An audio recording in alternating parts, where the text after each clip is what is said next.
Ladies and gentlemen, I would like to welcome you to BeerNet Radio, the podcast where all your dreams come true. Today we have a special guest. Craig Persitter is President and CEO of the National Beer Wholesalers Association. Craig's been in this job for 20 years. We've known each other for that long and longer. And Craig, thanks for being on BeerNet Radio. We got a long stack of stuff, so I just wanted to start with the news this week that Brown-Forman moved from RNDC to Reyes in California, followed, before that Tito's, and then, Sazerac and Happy Dad and others. And, when I was kind of growing up in the beer industry, a lot of people presumed that it was going to be Southern or RNDC or Breakthrough that acquired beer wholesalers because they were so much bigger. But in reality, we're seeing the opposite happen. What do you make of this? Well, it's interesting, Harry, and it's great to join you guys, and really appreciate the opportunity to visit. And I think if we look at it was 2 years ago at this time that Sazerac made that big move, and 18 states where beer distributors saw a portion or all of the Sazerac book move their direction.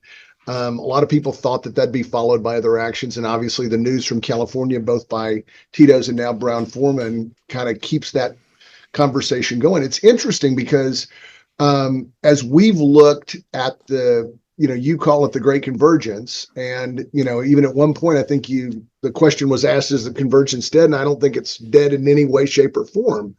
I do think that the case is being made in a lot of marketplaces that more localized distribution can work. And I realize Reyes is statewide in California, but in conversations with Sazerac, maybe at the 1 year mark, they were very pleased with some of the success that they were having in changing from a statewide model maybe to a more localized distribution model with more than just one distributor per state. So we'll see. We try not to pick winners and losers, but we are watching and having a lot of conversations with our membership and our leadership about what does this mean? What does this mean for beverage distribution? And, it was about 4 years ago that we changed our tagline from America's beer distributors to America's beer and beverage distributors. And it's very deliberate because it's not just spirits. It's not just, it's a lot of energy drinks. It's a lot of non-alcohol products. It's a lot of other products, some of which have come and stayed in the more traditional beer distributor family. Some have come and got a free ride and then gone on, and that's obviously evidenced by the Ghost news recently too. Where those are not franchise protected products. And but I do think what we're seeing is that the franchise protected model serves as a magnet for other brands and other products. And I think that's good for health in the system. Right, and consistency. I mean, really, the having the franchise rights makes it more bankable for you to go after these other brands rather than the other way around. So that's exactly right. If you talk to the people that make those investments, you talk to the financial folks, talk to the bankers, they loan money based on that combination of all of those factors, including state franchise laws. So if anything, I think we're seeing a different kind of validation in the marketplace for these laws that work to level the playing field between all the players. Right. Yeah, well, I think that's a good segue to ask Craig. Obviously, we have the legislative conference coming up in D.C. April 6th through 9th, and of course, the Brew Leadership Forum on the 7th. But just to dovetail with that, what are some of the themes you guys will be covering? I mean, I would assume dietary guidelines will be one of them, and I do want to dig into that. But if you could give us a 30-foot level view. Yeah, well, one of the things that's really important, and I think that's where the business is tough right now. I don't want to diminish anything as it relates to what distributors and the rest of the industry is looking at. We can talk about that as well. But taxes are on everybody's mind, and I do think with this new administration, there is a little bit more optimistic tone when it comes to taxes. Everybody knows in this industry that if you're a pass-through business, if Congress does nothing in 2025, the Tax Cuts and Jobs Act of 2017 expires. And so that tax treatment, which includes the 199A deduction, actually goes away. So every beer distributor in America would be facing a tax increase. We are working day and night to extend that tax treatment. That's kind of priority one, big picture, much bigger than beer distributors. And just because the Republicans have the trifecta does not make this easy. There is a very narrow majority for Republicans, especially in the House. Got a new administration. They're making a lot of noise. They're doing a lot of change. They're breaking some China. A lot of people are happy with that. A lot of people are less happy with that. But taxes is super important. So that's going to be a real priority. We're thrilled that House Ways and Means Committee Chairman Jason Smith will be joining us on Tuesday morning at the Ledge Conference. Chairman Smith is, I will say this, he is as big a champion as there is for Main Street pass-through businesses. He's been outspoken in the past about his concern that maybe some of the corporate rate adjustment that was part of that same 2017, might have disadvantaged pass-throughs. And that's a point that we've been making. So we've been very supportive of his efforts. We're thrilled he'll be able to be with us. Obviously, yeah, because I bet if you polled congressmen, I bet only half of them would know what a pass-through business is. I bet it is. Well, for one thing, 60%, 65% of the body wasn't here in 2017 when the legislation was passed. So there is an ongoing learning curve.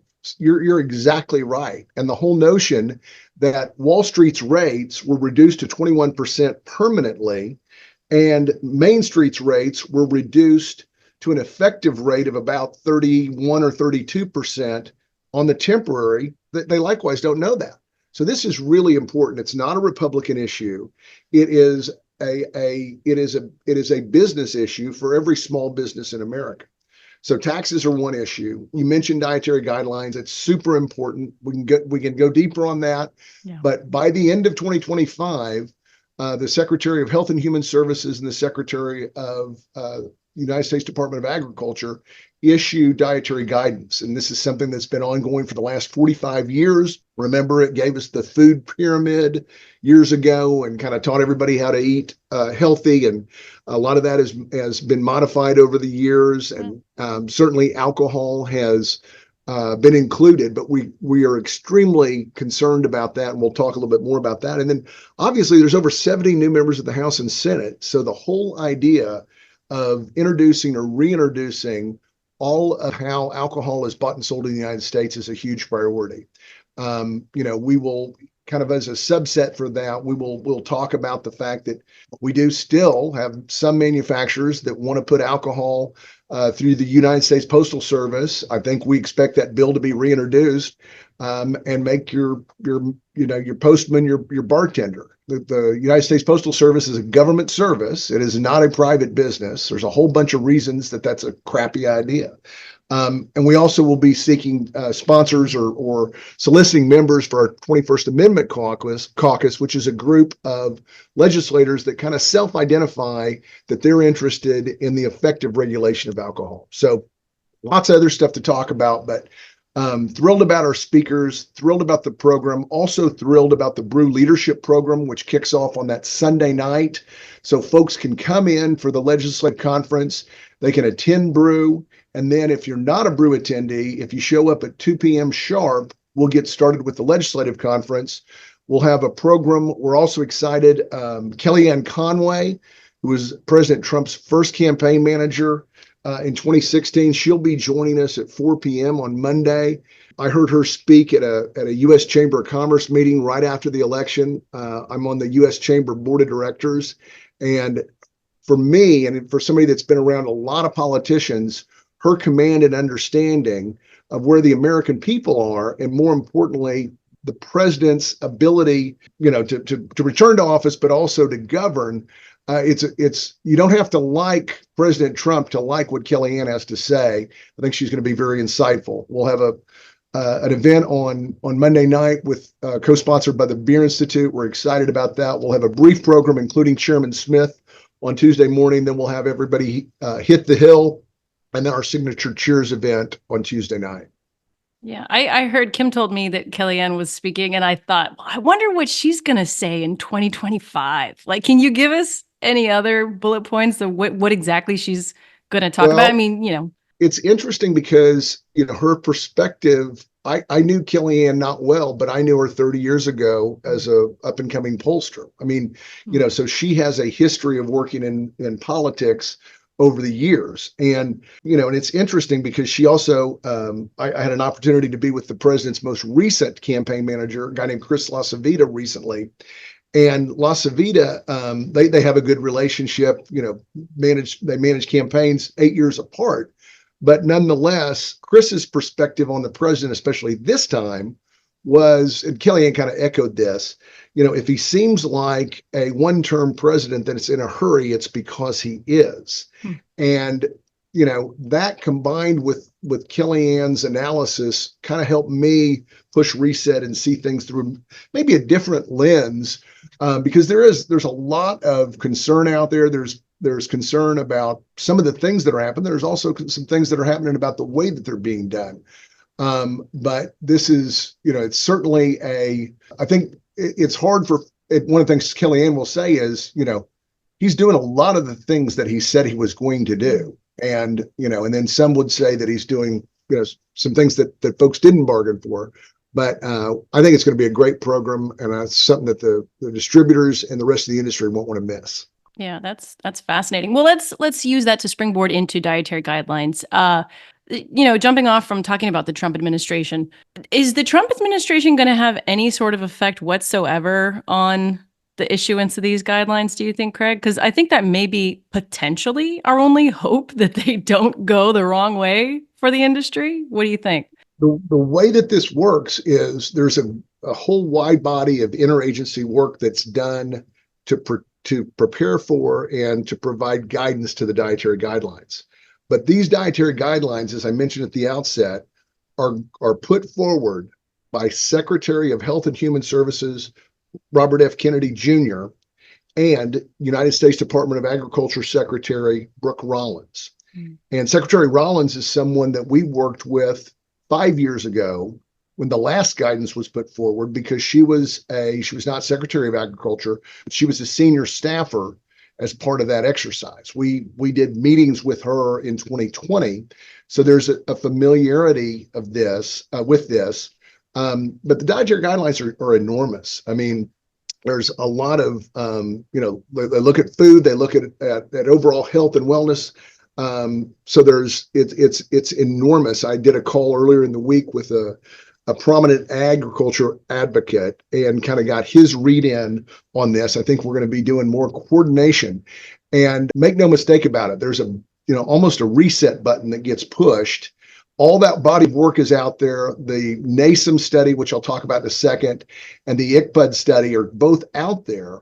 But, there was a lot of good work done last year to kind of set the table around both of those bodies of work. And of course, the NASEM study came out. It was a congressionally mandated study.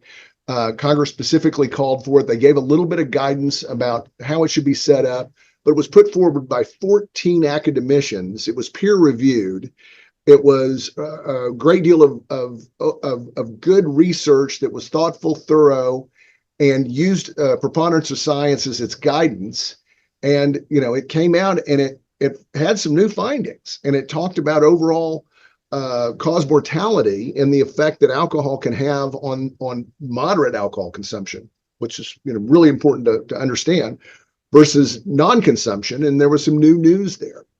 The ICPUD was a 6-person panel that was handpicked, that has, I think, a controversial past of advocating in other countries, including the World Health Organization and in Canada, with kind of a predetermined desired outcome about additional restrictions related to alcohol and health. So, the industry's position long has been, as it relates to dietary guidelines, that we support the guidance. And we certainly support the existing guidance, which does talk about, alcohol use and misuse. It does talk about alcohol and its relationship to cancer. It also talks about the whole notion of the fact that one drink a day for women and 2 drinks a day for women, not for men, not to exceed, can be part of an active lifestyle. And, what that guidance does is it actually is really, I think it's healthy for the consumer to know that alcohol can cause harm, no doubt about it. But alcohol also can be something that can aid in your enjoyment of life, and in some cases, can have an effect on you that can be part of that active lifestyle. And then public comments have been filed on those studies. Anything stand out to you in there, or anything that you'd like to flag from, reviewing some of those comments? It's funny. It was pretty recent. We just kind of did our first level of review just recently. And the comments were more balanced than I think we'd feared. And this is particularly about the ICPUD study. And it's such a disappointment because a lot of folks in public health are very well intentioned, and they really, are approach this in a way that's responsible, in a way where they're interested in helping consumers have more information. That's something that the industry supports. But we did not see maybe the level of it. It was not as overwhelming. The comments were more mixed and they were more balanced. And I think that's probably on balance a good thing. Make no mistake about it. The ICPUD was roundly criticized in 2024. We had over 100 members of Congress specifically that weighed in, raising questions about how all that research was done. They were raising questions about, some of the methodology that was utilized, but more importantly, the lack of transparency as the whole thing was put together. And I will say, as somebody that was around 20 years ago when the Stop Underage Drinking law was passed, and I know Harry remembers this because this was an interesting exercise in NBWA, the association's history, because it was something that not all of the industry supported, but eventually everyone supported. But it actually, when you say not everybody, you mean AB or? Well, I mean suppliers, plural. At the time, yeah. I'm not trying to go back I just remember, because a lot of distributors that were on your board had to take some arrows for it. Well, it was, I thought it was important because everybody was interested and is interested in fighting underage drinking. But the Interagency Coordinating Committee for the Prevention of Underage Drinking doesn't have a damn thing to do with studying, chronic and acute adult use of alcohol. Massive mission creep. One of, as issues were being discussed last year, the author of the Stop Underage Drinking Act, who is no longer a member of Congress, a senior appropriator, a lady by the name of Lucille Roybal Allard from Los Angeles, weighed in with a letter to the secretaries of Health and Human Services and USDA, setting the record straight and saying this was not what Congress intended nearly 20 years ago. Yeah, that was nice of her to come out and say that, because she's retired, right? I mean, she is retired. Yes, yeah. And so when you see that kind of, it means that policymakers still care. And and Lucille's from Los Angeles. She's a progressive Democrat, but a very good legislator, and it was great to see her weigh in. Craig, the thing that gives me pause is the fact, I believe it's a fact, stop me if I'm wrong, the fact that it's HHS basically who opened the door to ICPUD to come in, right? And so why would we think that agenda-driven platform, I don't know if you will, would not result in bad dietary guidelines for Bev-Alc? Well, remember the players change, and it is up to the. So, and Secretary Kennedy is, is not somebody that has a long policy track record necessarily in alcohol specifically. He's been an outspoken advocate for a number of issues, and certainly cares about health and the environment. But I don't think we don't have as long a track record or understanding of where he approaches this. Right. But certainly, the White House and the president, that they oversee all of this, and so. The way that this is navigated and the way that we advocate matters. Kind of my message to everybody as it relates to anytime you have a change in administration, there's a lot of consternation and a lot of when there's change, there's just, there's some people that are cheering it on wildly and some folks that are saying, whoa, Nelly. And what I try to always remind people is Congress matters. Congress matters. And it may be that, in this first, 40 days, it doesn't seem like we're hearing as much, but those are the folks that are going to have to address and extend this tax treatment. Those are the folks that are going to oversee how all of these things are funded, all of the government's work. So, I'm not losing sleep over our ability to work through this because Congress matters. Right. And Congress matters. You don't hear that too often. Especially not today. Wow. But No, it's true. It may sound like I'm swimming upstream, but when big picture and long term, those are the facts, in my opinion. No, you're right. And also the fact the ties to the WHO, it could be a bit of a poison pill for this cause because, as we know, Trump hates the WHO. So right. I think everybody hates the WHO outside of it, in the U.S. But look, Americans don't like being told what to do. I mean, they don't like, and they certainly don't like being told what to do from folks outside of their borders. So there's an understanding of that. There's a frustration, I think. Tariffs is certainly an issue that are getting a lot of attention. I know we'll get to that, but the way that the president's approached tariffs up until this point, he's very interested in securing the border, and he's very interested in addressing fentanyl, and that was a huge part of his suspension of the tariffs for the first 30 days. Next week we'll find out more. But, that is certainly, it's not the way that everybody addresses it, but it's the way that he's chosen to do it. Yeah. And how do your members feel about, the tariffs and the ICE raids, right? Because it's a mixed bag for them. Look, I made mention early on that the business is tough right now. It is extremely tough. And I think one of the contributing factors, and I'm interested in getting you guys' take on this from the great state of Texas, we have a Hispanic marketplace that has been disrupted, and it's not necessarily by folks that are not here legally. It is. I think there is a reluctance to spend. I think we're seeing a slowdown in foot traffic at retail for all products. I think I'm hearing anecdotal reports from distributors of disruption like they've never seen before when it comes to this Hispanic consumer that is not spending money, that's not spending time in the trade, that's not going to restaurants and bars, that's not buying beer to take away, that instead is worried about their member of their community, their family member, or even folks back home, with this focus on securing the border. And I do think, we're all interested in securing the border. We're all interested in getting the bad guys and gals out of the country, but we need to be very dialed in. And that's where, again, Congress matters about, if this goes too far afield, if this starts harming Main Street businesses, because we're certainly seeing it be disrupted as we speak. Right. Well, switching gears real quick, it just came over the wire that New Jersey experienced a kind of a win, if you will, for 3-tier, and that the court upheld Granholm. Can you describe what went on in New Jersey and what that means for 3-tier? Well, there's a number of cases that are kind of in the pipeline, and this was important because it's the appellate level at the 3rd District Court of Appeals.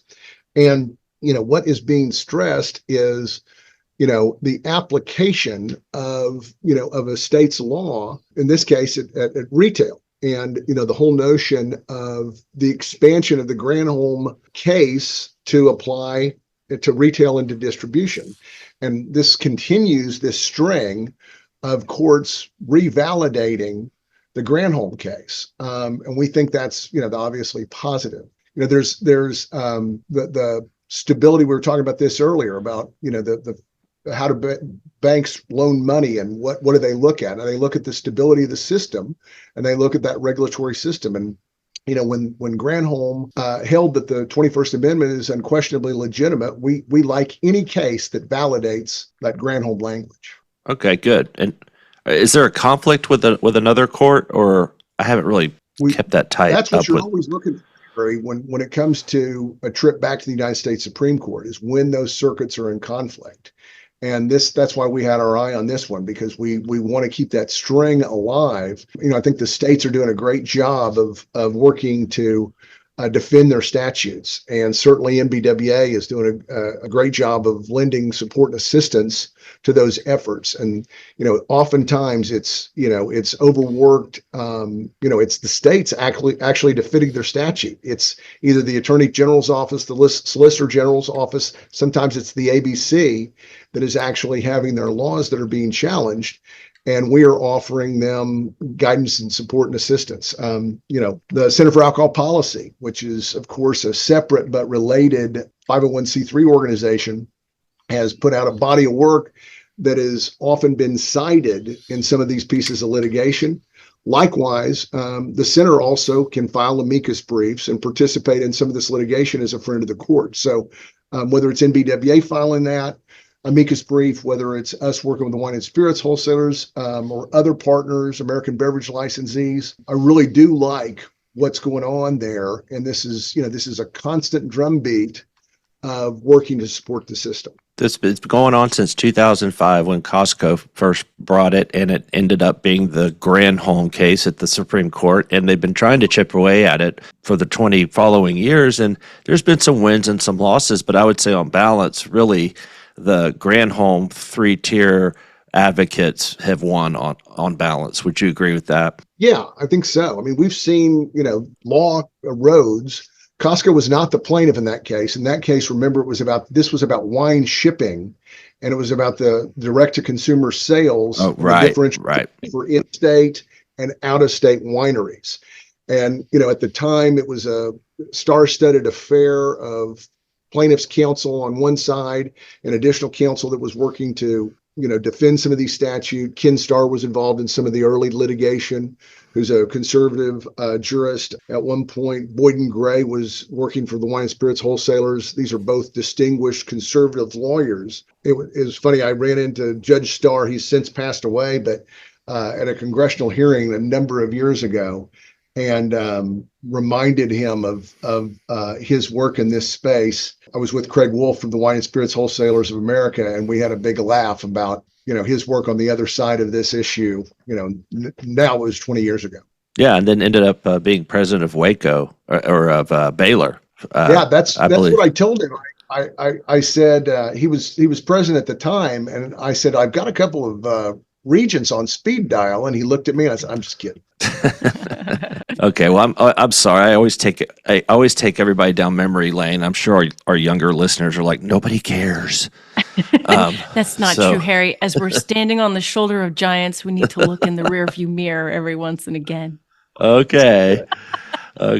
So we got anything else for Craig? That's all I had. Jay, anything? You've been working a whole lot at all the trade orgs. There's been this unified front in, these attacks on alcohol. And I'm just wondering, do you see yourself becoming more and more aligned with the spirits and the wine folks as your distributors start to take on more and more of those products? It's a great question. Maybe I'll respond in two pieces. I'm super proud of the work that we've been doing together, because right now, alcohol has a problem. Alcohol is under fire. And it could not come at a more challenging time as it relates to the dietary guidelines. I mean, the pickup and the focus and the noise from the mainstream media about alcohol and health has been wildly frustrating for our members. It's been frustrating to you guys. It's been frustrating to anybody that touches the industry, because a lot of it's cheap and it's misguided. It's not grounded in fact. It's not grounded in science. The New York Times has been very involved, and it's been a steady drumbeat of negativity. And make no mistake about it, the beer business, but the alcohol business is having a moment of challenge without question. In a year and a half ago, the Gallup survey that came out that they do every year on something focused on the consumption habits of the emerging LDA consumers. We've been talking about this as it relates to beer for the last half dozen years, since prior to the pandemic. So make no mistake about it, there is an alcohol problem. However, I like the work that's being done. I like the fact that we've been able to put our differences aside for the purposes of working together to address some of these bigger issues. The competitive issues are always going to be there, and that competition, I think, is healthy. I think the whole notion, and I've said this before, beer pays the bills. It's the name on the door. And so, we're going to continue to be beer partisans, but we're also, just like we talked about the shift in the tagline from America's beer distributors to America's beer and beverage distributors, we've got to recognize that there are a lot of other products that we may still compete with, but are still part of a healthy alcohol marketplace. And so, I do believe you can walk and chew gum. I do think that we can do both. I think we can, point out the sessionability and the lower concentration of alcohol. We can talk about all of the attributes of beer. We can talk about why it belongs. We can talk about the differences and distinctions between a product that's lower in alcohol, that's more of an affordable luxury. And we can also talk about the role that spirits and wine play in a wonderful occasion as an accompaniment, as being good too. It doesn't have to be a zero-sum game. Matter of fact, it shouldn't be. Yeah, interesting. Totally. The only extra thing I would note briefly is that BPI just came out, and February BPI fell to 35. So to your point, Craig, tough year so far. How many times in this call have I said that the business sucks today? I mean, and it is real, and our members are experiencing it. And it's kind of like our kids or our significant others. It's not about the excuse; it's about the explanation. And, when I looked at that number, 24 hours ago, I was like, oh shit. But then I started thinking about it. I'm like, of course this is going to be. And remember what the BPI is. It's a forward looking, index and survey of beer distributors. But you look at coming off the heels, we talked about the media and just, that constant drumbeat coming off the heels of dry January. And we always talk about the weather. Harry, is great at rattling off these. Overall alcohol softness, whether there's a tariff dynamic that's out there that our members are affected by. There is a tariff inventory build that everybody is dealing with, and that affects the BPI. The increase of GLP-1 drugs, that number that came out this week was at 12%. I can't remember what I saw, but I mean, these are disruptors that are all coming together at the same time.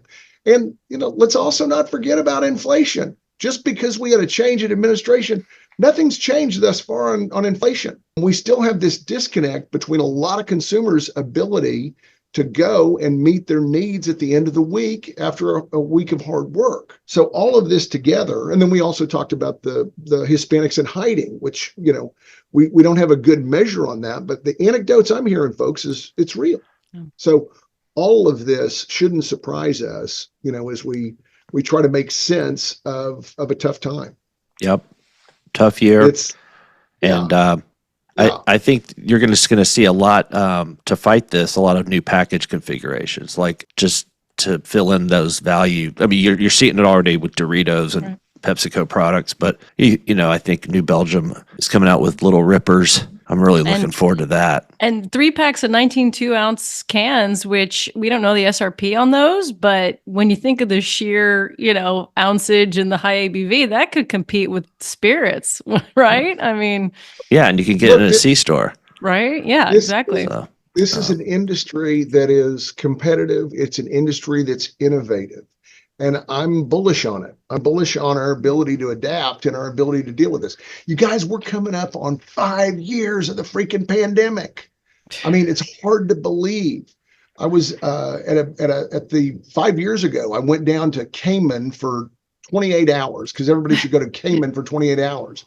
But there was a state association meeting down there. And I went down, I came in on one day, and when I was waiting, this popped on my Facebook is why I'm saying it. And waiting in line to get into Cayman, I get a series of questions. Have you been to Asia, Japan, China, any health symptoms? All these questions. This was on February 25th of 2020. And, I go through customs, I go and give the speech, eat and drink with the beer distributors, leave the next day, go back, fly through Atlanta. Nobody asks a question.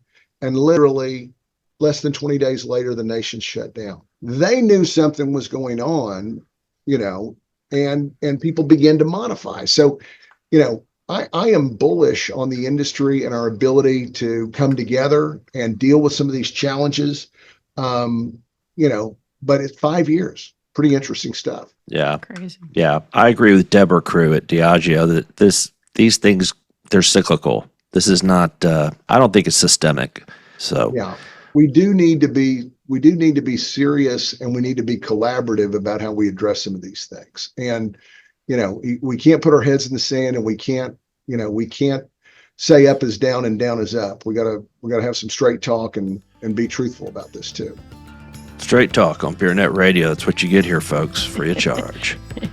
Well, Craig, we sure do appreciate having you here on BeerNet Radio. Hope your week goes. And what are the dates again for the Ledge Conference? It is April 6th through the 8th in Washington, D.C. Be there, be square. Go to NBWA.org for tickets, and look forward to seeing you guys there. All right, Craig, we'll have a good weekend, and we'll see you down the road. Cheers, you guys. See ya. Thank you.